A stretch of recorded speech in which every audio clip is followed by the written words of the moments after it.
जय हिंद दोस्तों, स्वागत है आप सभी का अपने यूट्यूब चैनल टाइगर गौतम में।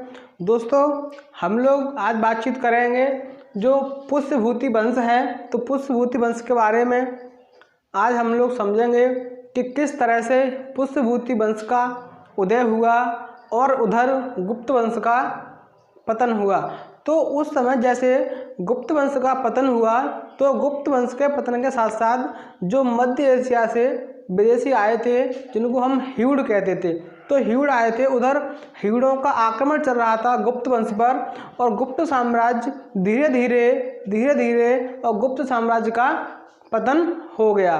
पतन उसका हुआ तो उसी समय छोटे छोटे कई राज्य थे वो उभर कर सामने आए। गुप्त साम्राज्य के पतन होते ही या पतन होते हुए कई छोटे छोटे राज्य थे जो सामने आए, जिसमें से एक महत्वपूर्ण आपका जो वंश था वो सामने आया जिसका नाम है पुष्यभूति वंश। तो पुष्यभूति वंश के बारे में देखते हैं कि पुष्यभूति वंश के जो संस्थापक थे, जो संस्थापक माने जाते हैं, वो माना जाता है पुष्यभूति को। किसे? पुष्यभूति को पुष्यभूति वंश का संस्थापक माना जाता है, जिन्होंने थानेश्वर में पुष्यभूति वंश की स्थापना की। थानेश्वर जो कि हरियाणा में पड़ता है, ये मैप पर इसकी स्थिति है थानेश्वर। इसको हम एक बार कंप्लीट करने के बाद मैप के द्वारा समझेंगे जो कि इसकी स्थिति है, कहाँ थानेश्वर है, कहाँ कन्नौज है। तो इन सबको हम बाद में देखेंगे, पहले इसके जो पॉइंट हैं उन पर चर्चा कर लें। तो 6वीं शताब्दी की बात है, उसी समय 6वीं शताब्दी में पुष्यभूति वंश का उदय हुआ गुप्त साम्राज्य के पतन के बाद, जिसके संस्थापक पुष्यभूति को माना जाता है, जिन्होंने अपनी राजधानी बनाई थानेश्वर। कौन सी? थानेश्वर राजधानी बनाई और थानेश्वर में ही पुष्यभूति वंश की स्थापना हुई। तो पुष्यभूति वंश में आगे चलकर धीरे धीरे एक प्रमुख राजा था, प्रमुख शासक था जो सामने आया, जिसका नाम है प्रभाकर वर्धन। जो प्रमुख शासक था वो कौन सा है? वो है आपका प्रभाकर वर्धन, जो कि पुष्यभूति वंश का प्रमुख राजा था। तो प्रभाकर वर्धन ने पुष्यभूति वंश पर अपना साम्राज्य स्थापित किया, इसको बढ़ाया और इस पर कई कार्य किए। उसके बाद प्रभाकर वर्धन के 2 पुत्र हुए और एक पुत्री हुई। पहला पुत्र था राज्यवर्धन। कौन? राजवर्धन, जो कि सबसे बड़ा पुत्र था। और उसके बाद जो दूसरा पुत्र था इसका वो था हर्षवर्धन। कौन सा? हर्षवर्धन। और इसकी एक पुत्री थी जिसका नाम था राजश्री। राजश्री इसकी एक पुत्री थी, 2 पुत्र थे। तो जो राजश्री है, राजश्री का विवाह इन्होंने किसके साथ कर दिया? राजश्री का विवाह ग्रहवर्मन। किसके साथ? ग्रहवर्मन, जो कि मौखरी वंश का शासक था। किसका? मौखरी वंश का शासक था। और मौखरी वंश कहाँ पर था उस समय? कन्नौज में। उत्तर प्रदेश के अंदर कन्नौज में मौखरी वंश चल रहा था उस समय। तो मौखरी वंश के शासक थे प्रभाकर वर्धन ने अपनी पुत्री राजश्री का विवाह कर दिया। राजश्री का विवाह कर दिया, उसके बाद क्या हुआ कि मालवा के शासक, मालवा जो कि मध्य प्रदेश में पड़ता है, तो मालवा का एक शासक था जिसका नाम है देवगुप्त। कौन सा? देवगुप्त। तो देवगुप्त ने क्या किया कि राजश्री के पति ग्रहवर्मन की हत्या कर दी। किसकी?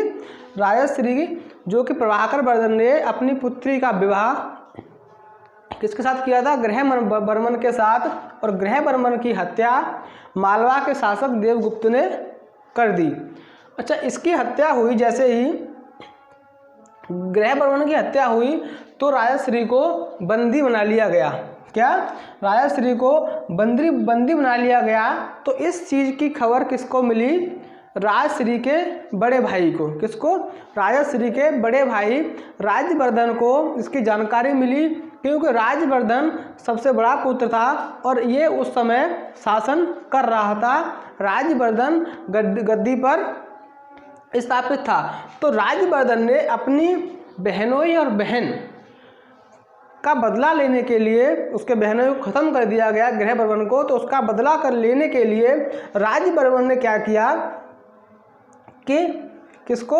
देवगुप्त ने राजवर्मन की हत्या की, ग्रहवर्मन की, तो राजवर्मन ने और देवगुप्त की हत्या कर दी।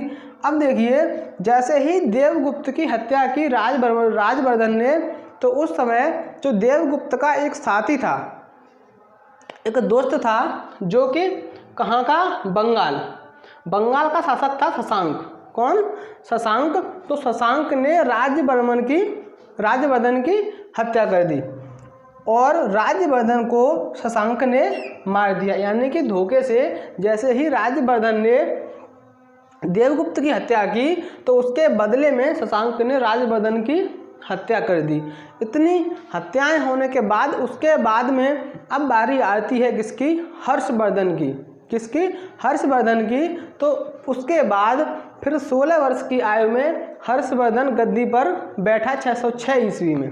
कब? 606 ईस्वी में 16 वर्ष की आयु में, और हर्षवर्धन गद्दी पर बैठा। उसके बाद क्या किया कि हर्ष ने सबसे पहला कार्य किया कि हर्ष ने शशांक को मार दिया। किसको? शशांक जो कि जिसने राजवर्धन यानी कि हर्षवर्धन के बड़े भाई की हत्या की थी, उसको हर्षवर्धन ने मार दिया और सारे क्षेत्र को, उसको उत्तर प्रदेश वाले क्षेत्र को, कन्नौज वाले क्षेत्र को अपने कब्जे में कर लिया और अपनी बहन को वहाँ से छुड़ा लिया। उसके कब्जे से अपनी बहन को छुड़ा लिया और कन्नौज को अपने कब्जे में ले लिया।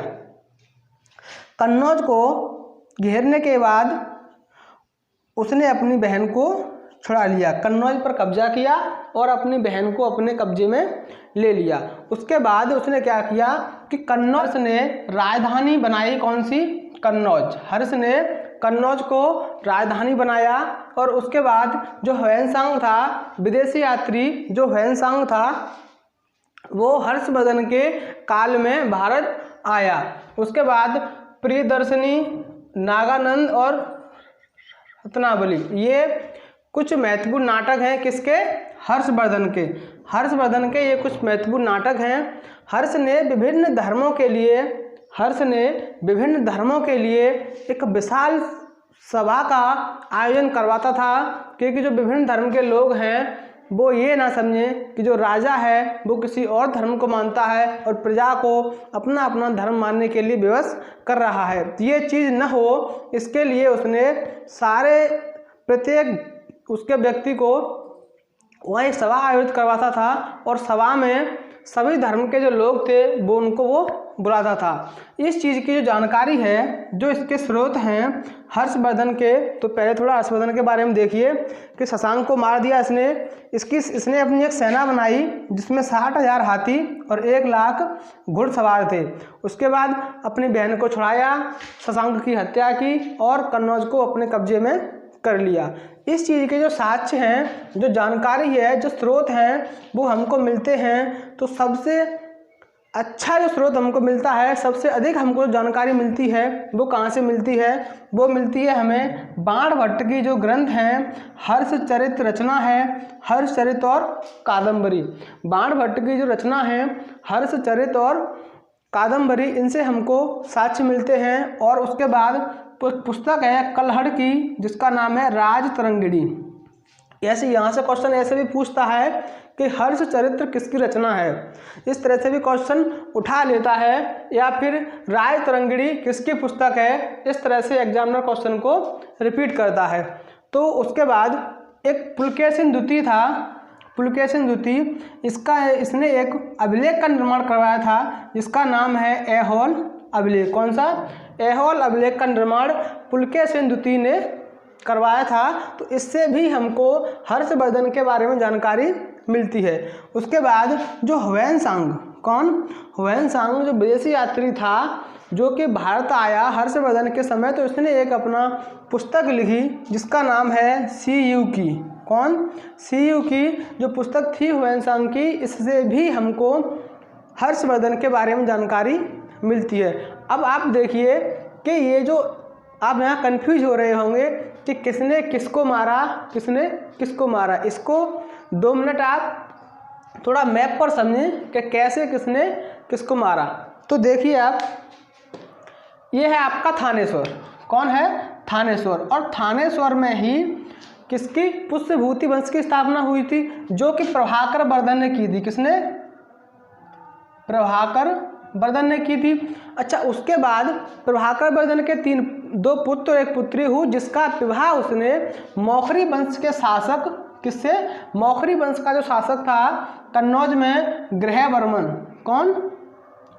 ग्रहवर्मन।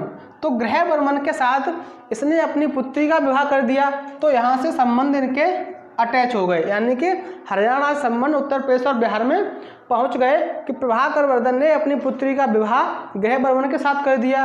अच्छा, ग्रहवर्मन की और देवगुप्त की इनकी दुश्मनी चल रही थी बहुत तंगड़ी। तो इनकी दुश्मनी थी, तो ग्रहवर्मन को देवगुप्त, जो मालवा का शासक था, मध्य प्रदेश में मालवा का जो शासक था देवगुप्त, और देवगुप्त ने क्या किया? ग्रहवर्मन की हत्या कर दी। किसकी? ग्रहवर्मन की हत्या कर दी। यहाँ से ग्रहवर्मन को खत्म कर दिया किसने? देवगुप्त ने। अच्छा, उसके बाद क्या हुआ कि इस चीज़ की खबर मिली किसको? प्रभाकर वर्धन के बड़े पुत्र को, राज्यवर्धन को। तो राज्यवर्धन ने क्या किया कि यहाँ से आकर और इसकी हत्या कर दी। किसकी? यहाँ से आकर राज्यवर्धन ने और देवगुप्त की हत्या कर दी। और देवगुप्त की हत्या की उस समय देवगुप्त और जो बंगाल का शासक था गौड़ वंश का शशांक, इसकी दोस्ती थी। इसकी क्या थी? इसकी दोस्ती थी। तो इस शशांक ने क्या किया कि राज्यवर्धन को यहाँ पर धोखे से मार दिया। जैसे ही शशांक ने राज्यवर्धन को मारा, उसके बाद हर्षवर्धन सामने आता है, और उसके बाद हर्षवर्धन ने शशांक की हत्या की। और शशांक की हत्या करने के बाद कन्नौज को, इस सारे क्षेत्र को फिर से कब्जा कर लिया। किसने? हर्षवर्धन ने। कब्जा करने के बाद थानेश्वर से अपनी राजधानी कहाँ स्थापित कर दी? कन्नौज में। ठीक है, कन्नौज में। तो ये है आपकी आज की क्लास, जो कि पुष्यभूति वंश था। ज़्यादा बड़ा चैप्टर नहीं है, लगभग एक क्लास में आपका कंप्लीट है पूर्ण रूप से। तो जो भी भाई बहन, जो भी लोग वीडियो को देखते हैं, प्लीज़ लाइक, शेयर और सब्सक्राइब करें, और कमेंट में बताएं वीडियो कैसी लगी।